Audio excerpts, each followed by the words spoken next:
Olá pessoal, tudo bem? O tema da nossa aula é a transferência do direito de construir, mais um instrumento previsto no Estatuto da Cidade, que é a nossa Lei Nacional de Direito Urbanístico. Para entender essa aula, é muito importante que vocês se recordem do conceito de direito de construir e também do conceito de coeficiente de aproveitamento.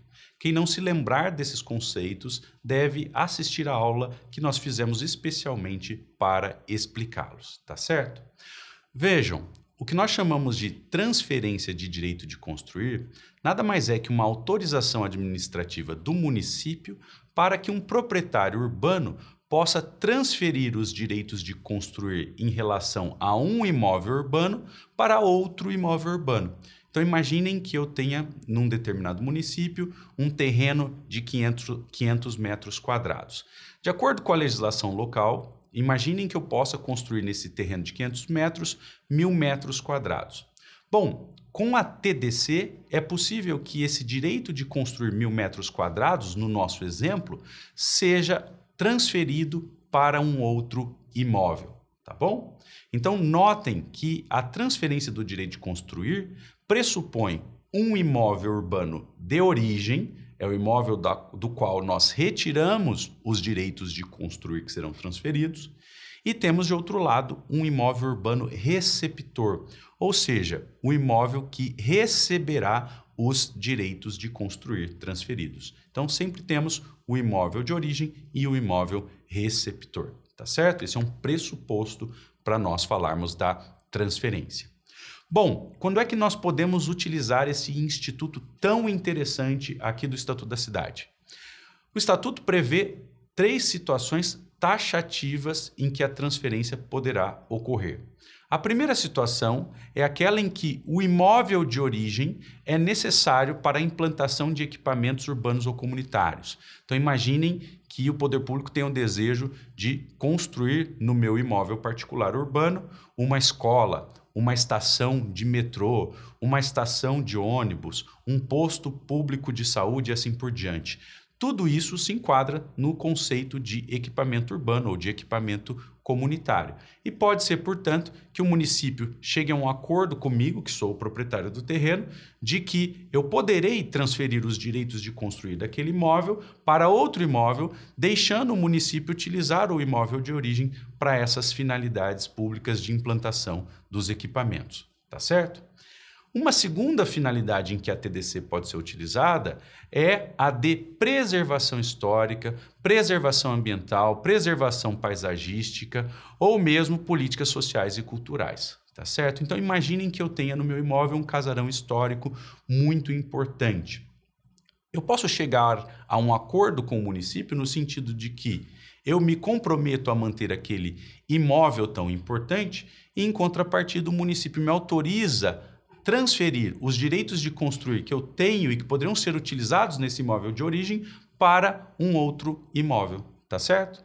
E temos a terceira situação em que a TDC é possível, e aqui nós voltamos ao tema da regularização fundiária urbana. É possível que eu tenha um imóvel urbano, meu imóvel urbano esteja ocupado por famílias de baixa renda ou mesmo por famílias de média renda ou alta renda, ali formando um núcleo urbano informal. Bom, vejam que existem várias modalidades de regularização fundiária urbana para essa ocupação.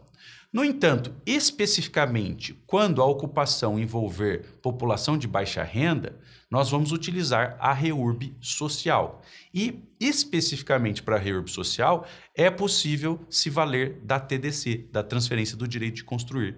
Então, para regularizar a situação daqueles ocupantes de baixa renda, o município me autoriza a transferir os direitos de construir que eu tenho sobre aquele imóvel, que eu poderia utilizar naquele imóvel, para um outro imóvel urbano, tá certo? Então, a TDC está vinculada a essas 3 finalidades. Pessoal, isso é muito importante. Na prática, nós temos 2 formas de TDC. Nós temos aquela em que o proprietário do imóvel de origem aliena o direito de construir a um outro proprietário ou a uma outra pessoa física ou jurídica. tá certo? Pode ser que ele aliene, inclusive, a pessoas jurídicas ou físicas que não tenham um outro imóvel, mas que queiram esses direitos de construir para utilizar eventualmente em um momento oportuno. Então, é possível que nós retiremos os direitos de construir que estão vinculados ao imóvel de origem e que esses direitos de construir sejam alienados a outros proprietários ou não proprietários que tenham o potencial de utilizá-los no futuro, tá certo? Essa alienação, pessoal, não é necessariamente uma compra e venda, pode ser o direito de construir objeto de uma alienação onerosa, como efetivamente uma compra e venda, mas pode ser também que ele seja alienado de outras formas, como por meio da doação, tá certo? Então, o Estatuto da Cidade não exige compra e venda, é possível utilizar outras figuras de alienação. Além disso, em vez de alienar os direitos de construir para um outro proprietário ou um outro interessado em utilizá-los no futuro, é possível que o proprietário do imóvel de origem tenha outros imóveis urbanos e esse proprietário do imóvel de origem tenha o interesse de utilizar esses direitos de construir em outros imóveis que estão também no seu patrimônio. Então, imaginem que eu tenha lá num determinado município 3 terrenos. Existe uma ocupação por população de baixa renda em um dos meus terrenos. O município, então, propõe fazer uma reurb social no meu terreno ocupado e, em troca, o município propõe me permitir utilizar os direitos de construir desse terreno ocupado nos meus 2 outros terrenos. Então, vejam que o direito de construir é transferido para outros imóveis receptores, mas esses imóveis receptores estão no patrimônio do proprietário do terreno de origem também. Tá certo? Então, essa é uma segunda situação imaginável e prevista aqui na nossa legislação. Pessoal, é muito importante registrar que a transferência pode envolver tanto imóveis privados ou mesmo imóveis públicos. O que é importante é que esses imóveis sejam urbanos. Nós não vamos falar de TDC para imóveis rurais. Outra coisa importante, existem situações em que a TDC é autorizada pelo município pelo fato de que o proprietário do imóvel de origem doa esse imóvel para a municipalidade no sentido de que ela possa viabilizar algum daqueles 3 objetivos que estão previstos na lei. Regularização fundiária, proteção do patrimônio histórico ou do ambiente, não é mesmo? Aqueles vários objetivos que nós vimos agora há pouco, tá certo?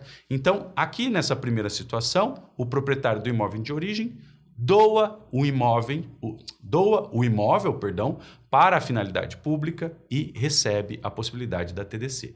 Existe, porém, uma segunda situação na qual o proprietário do imóvel de origem não faz efetivamente uma doação. Ele mantém o imóvel de origem na sua propriedade, no seu patrimônio, e o poder público, mesmo assim, mesmo sem a doação, autoriza que ele transfira os direitos de construir para outro imóvel, tá certo? Então, há 2 possibilidades aqui, a TDC vinculada a uma doação e a TDC em que o proprietário de origem mantém aquele imóvel no seu patrimônio, tá certo?